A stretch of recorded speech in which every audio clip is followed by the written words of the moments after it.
mga kaigsunan. Nagaingon ini sa ato ang lesson mga kaigsunan, adunay umaabot nato nga kanang ginatawag revolution o mga kahubot. Sa wala pa mahitabo mga kaigsunan, ang panghitabo sa kalibutan imong itandi dinhi sa propesya. Sa kanang propesya mao ni ang butang nga umalabot. Bis sa Bible mga kaigsunan, ug akong ingnon tagyud mo, wala gyud laing sikta nga nagtudlo og propesya. Kini ra yung atilista. Ang ingon na ang kaigsunan, pagatigumon ang tanan pinili. Kini nga pinili sa mga katawan ng kaigsunan. Kunya na ay na-trick ni Satanas mga kaigsunan, ingon nga bisan pa ang mga pinili iyang pagasalaabon. Kung masalaat ang mag-igsunan, kinsa man ang mga tao masalaat, kadtong wala magtuon sa balaang kasulatan. Kaya nga naman, kung naay mo istorya nimo, dali ka mangsa, dali ka mutuo. Kaya nga naman, wala mo sa kasayod. Di ba? Kung ang may alam, ligtas. Di ba? Ang may alam na may bagyo, wala ka kasayod na naaday daotan mo itabo. Muna ang atong ihimno mga igsunan nga kung dili ta magtuon sa kasulatan mga igsunan, blind dito sa panghitabo. Kasi mo apil ka sa ingon nga, uy, balik ng Ginoo. Kung sa gipang-andam ato October 2010 man siguro to, October 5, 2012 kung ikong sayo. Kung sa gipang-andam sa mga tao, kit. Flashlight, bugas, tanan nga kung mudagan mo sila, asa gabi po sila muragan, na ako sila kit. Angay ba ikadok? Angay ikadok sa mga taong wala kasayod sa maguran. Kung sige ingon sa atong lesson mga kaigsunan, walay tao nga nagkasayod sa iyang pagbalik. Bisan pa ang manlunda, gawas lang sa amahan. Mauna, pero angayan ba nato ikabuol? Maunay butang nato mag-igsoon nga angayan ang sa ikalipay na naman. Nibalik na ang lugay natong di paabot.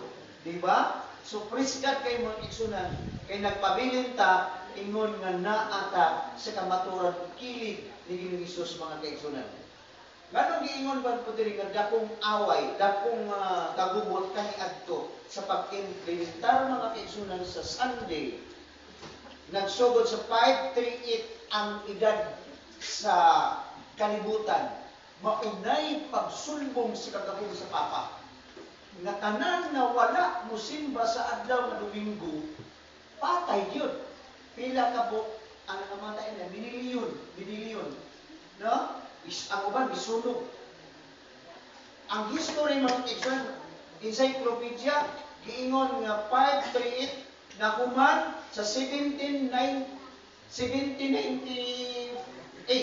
Kung imong i-minus mga kaigsunan, tukma ang giingon sa Daniel nga adunay mga tunga sa panahon,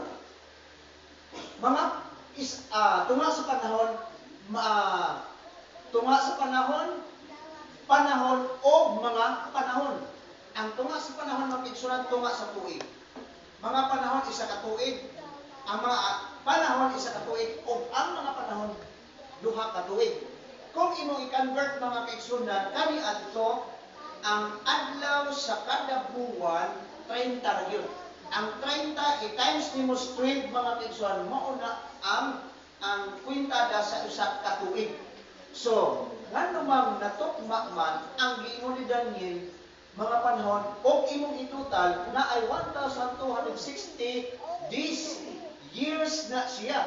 Kung imong atuon po nimo sa encyclopedia history sa kalibutan, anong tukma man nga pagsugod sa papado 538 imong i-minus sa 1798 nga nung tukma man ang giingon ni Daniel 1,260 days ang kalagyo sa mga pinili sa Ginoo.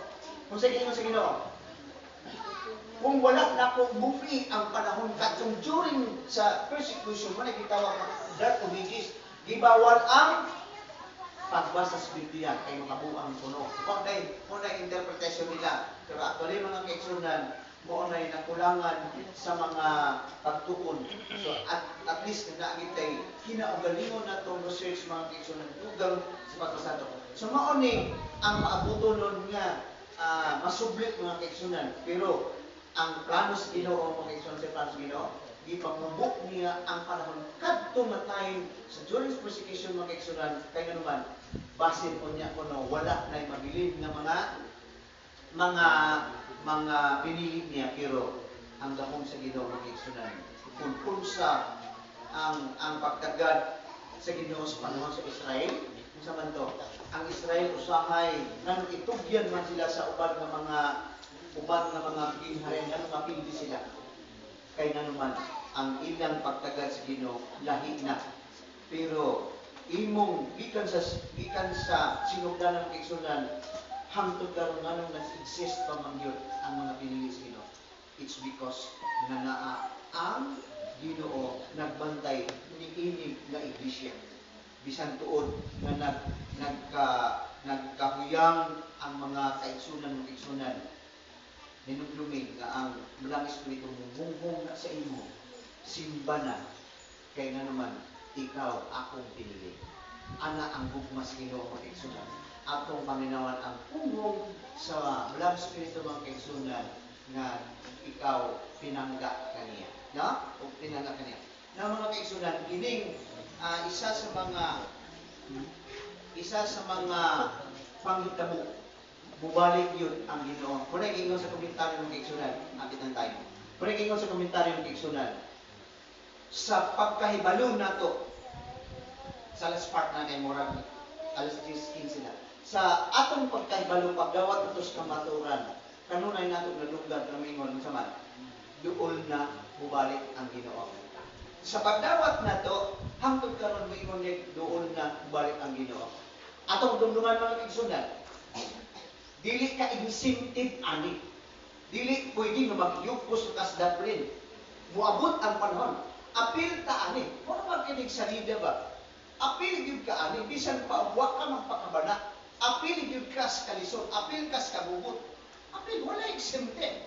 So, ini ani ang giingon, ang issue ng kaigsunan. It is not the issue nga moingon ka nga wa koy labot.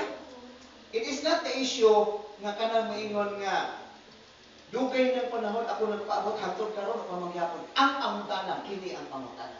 Sa dihang nagpaabot ka sa iyang pagbalik, ang atong lesson the last days event unsay atong gihimo samtang nga nagpaabot sa Ginoo sa pagbalik. Unsay atong ginahimo. Mga kisunan, wala in gibinlan alas pagpakailap sa maayong balita ang kaigsunan. Kini nga pundok mga kaigsunan ang gibinlan niya. Busa ang habit sa matag usa ka nato mga kaigsunan kining buwan sa September ngadto October na ay atong hinuusa nga gisangon sa matag usa ka nato. Ang sangon nato mga kaigsunan, just invite one nga hamiling ka lang. Invite lang sa imong balay kung naa kay internet connection para ka ng My Journey with God Season 5 makadumog. Dili na ta mag-Bible study. Ang Bible study mga kaigsunan live tuwa sa SPUC mga kaigsunan. SPUC. Mao na ang ingon nga dili ang issue sa kadugayon mo balik. Ang pangutana ibalik sa ato. Unsay imong gibuhat samtang ikaw nagpaabot ni Jesus. And remember, even God the Father, even the angels, thousands of angels in heaven magigsunan, wala na kasayon. Except lang except lang God the Father, ang amahan lang. Bisan, wala ba ang pagbalik sa Ginoo sa man, daw sama sa kawatan. Nga unsa, walay kasayon nga ang kawatan mo anak sa imong balay. What we're going to do magigsunan, kana yung very big at all times. Andam lang ang atong kinabuhi magigsunan, ug duhara ang close provision sa atong kinabuhi sa panahon nga kita waon ang atong kinabuhi Ginoo ug ang hunghong sa balang espiritu magigsunan. Dili ganit na nimo paminawan mao na ikat na sa Ginoo, close provision, wala na siya dito sa sanctuary nga nangabugar kay kini nga time mga kaigsoon mo ni ang pagpangabugar. Ang good pasabot sa pagpangabugar kanang mangayo kad kapasayloan siya ang mga bugar dito sa amahan nga kini si Lulong Dugmok nakasala ni siya nangayo pasaylo amahan pasayloan mauna siya dili na ta muhonghong sa mga pare sa mga pastor o asa nato na imong kundili ang matag usa ka nato pwede na mo direct sa Ginoo siya ang mapasaylo sa atong mga kalapasan bisan pag nagsimba-simba ka makahalad ka na ang lison mga kaigsunan sa my journey with God it's a God's grace na so mao ni mga kaigsunan ako kamo nga imbitahon sa matag gabi nato kay kana usana sa ato ang nagi-commission usana sa ato nagihagad kaakuhan sa matag usap just invite one kinsa ang mapauban ninyo sa atong iglesia din sa kada gabi ng kaigsunan kung dili makahimo